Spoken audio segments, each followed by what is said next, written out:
고마우신 하나님, 지난 간밤을 또 잘 지켜주심을 감사드립니다. 7월의 마지막 한 주가 시작이 되고 또 본격적인 무더위를 향해 갑니다. 더위에 취약한 자들을 특별히 돌봐주시기를 원합니다. 오늘 하루도 우리의 건강과 안정과 또 평안과 이런 모든 것들이 주님 손에 있음을 고백하면서 의지하오니 저희들을 지켜주시고 인도하여 주시옵소서.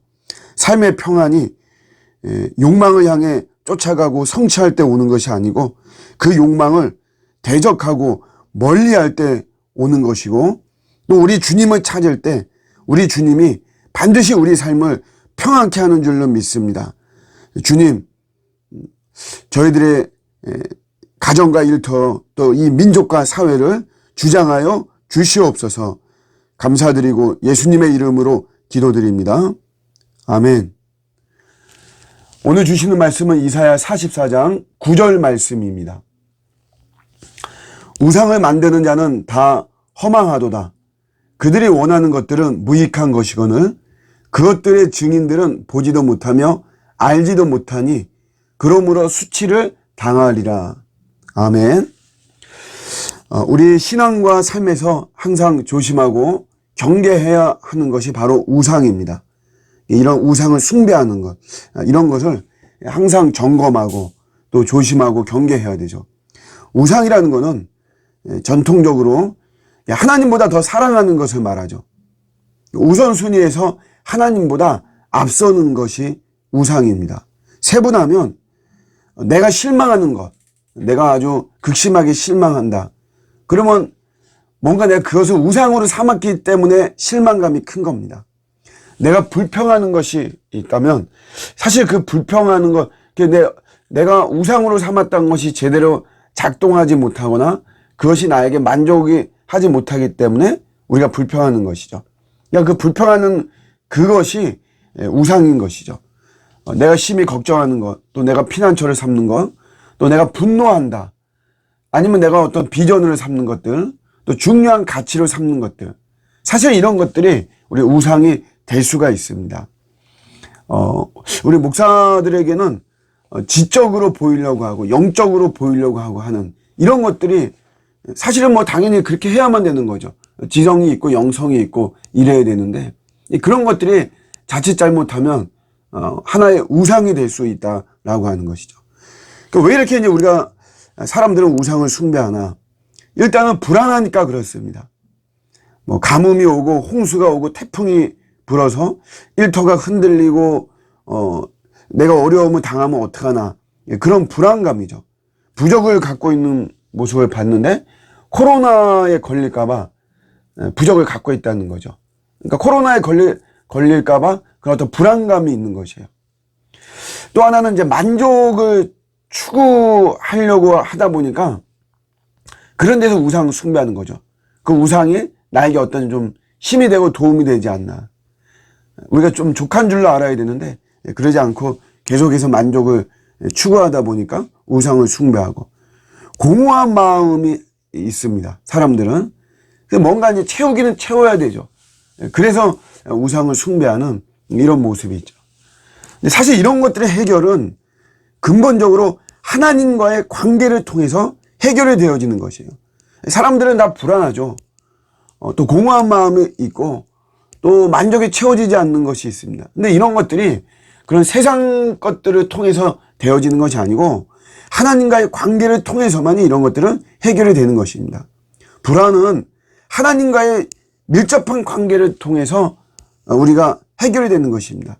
하나님께서도 말씀하시죠. 두려워 말고 놀라지 마라. 내가 너의 하나님이다. 이렇게 말씀하시죠.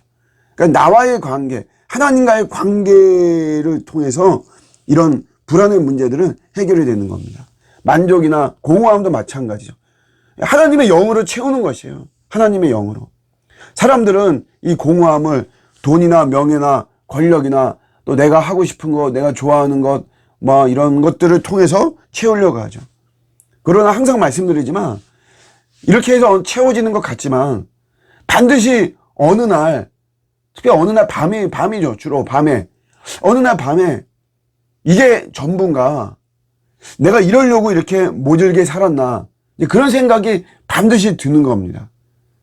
하나님과의 관계를 통해서만 이게 해결이 될 수가 있는 거죠. 그래서 이런 우상 숭배나 이런 우상을 우리가 제거해야 되는 중요한 이유가 뭐냐 하면 두 가지로만 말씀드리고 싶어요. 하나는 우리는 우상 숭배자로 지음받지 않았습니다. 이사야 43장 우리 어제 본문인데요. 21절에 보시면 이 백성은 나를 찬송하게 하려고 하나님이 지었다 이거예요. 예배를 말하는 거죠. 그러니까 우리는 하나님을 예배하는 예배자로 하나님이 우리를 만드신 창조하신 것이지 하나님이 우상을 숭배하도록 해서 우리를 만드신 것은 아니라는 것이죠. 우상은 결코 바른 예배자가 될 수가 없습니다. 제가 예전 교회에서 7시 30분에 주일날 그 일부 예배가 있었어요. 그러니까 이런 7시 30분에 이런 이른 시간에 주일날 와서 예배를 드리는 분들은 뭔가 일이 있기 때문에 일찍 예배를 드리는 거죠. 그러니까 예배를 늦게 끝나면 굉장히 좀 불편해하고 이게 얼굴에 다 나타납니다.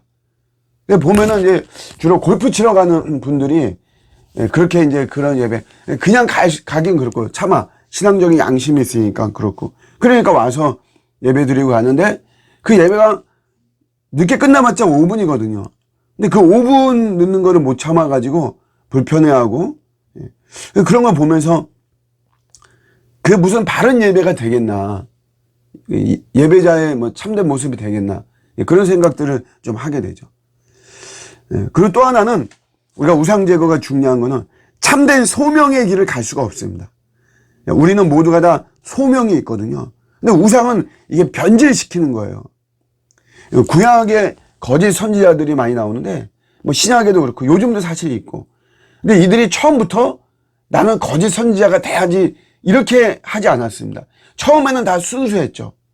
그러나 이들이 마음에 들어온 내 몸과 내 주변 상황에 환경에 들어온 우상을 처리하지 못하다 보니까 변질이 돼버린 것입니다. 우리가 고난을 당하는데 고난의 메시지는 사실은 단순합니다. 그 우상 제거하라는 거죠.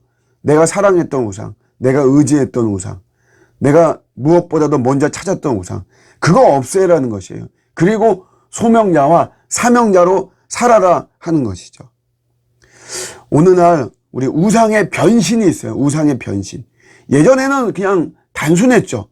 뭐 나무로 만들고 성경 광야 시대에는 금송아지 만들고 지금은 그렇지 않습니다. 지금은 교묘해졌습니다. 변신했어요.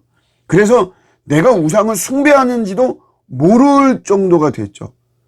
그래서 그런 게 우상이다라고 이야기하면 그게 뭔 우상 숭배냐 이렇게 나오거든요.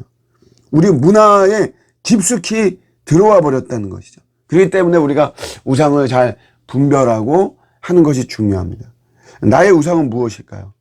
우리의 우상은 무엇일까? 항상 기억해야 되는 것은 하나님의 은혜와 우상은 함께 갈 수 없습니다. 우상 있는 곳에 하나님의 은혜가 풍성히 임할 수가 없어요.